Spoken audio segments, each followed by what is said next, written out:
a staff and crew from Tendency Garden and Sweets. Alright? So we will not, let's seize this moment na okay pa kayo ang mood ni Baby Trevor, no? Wala pa siya nag-cry-cry.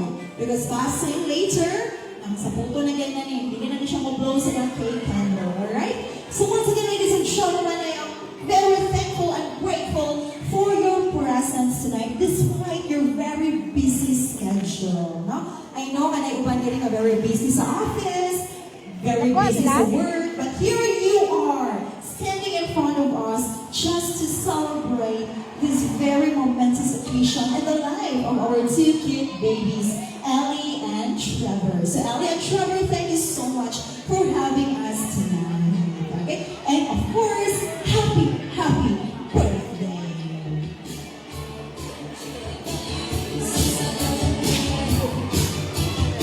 Oh, Baby Trevor is very excited, no? To blow his candle. Nagihilak na siya sa excited. Ano siya ma-excite? Mag-hikap.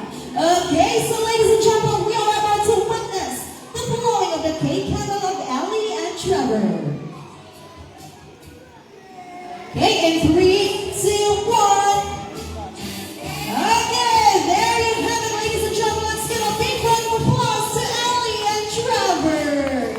So Ellie and Trevor, may you grow into a very good and kind kids. And of course, ako na pong pasundion balik ha, akong parents, kung sa'yo wish nila for their two babies. And of course, si Ma'am Sheena naman dito, sige, istorya kanila. Ladies and gentlemen, we will sit down. Thank you so much for your cooperation.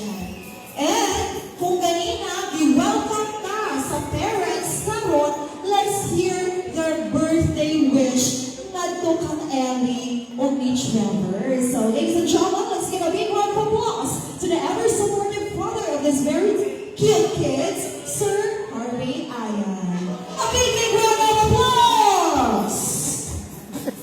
Bless mo! Bless!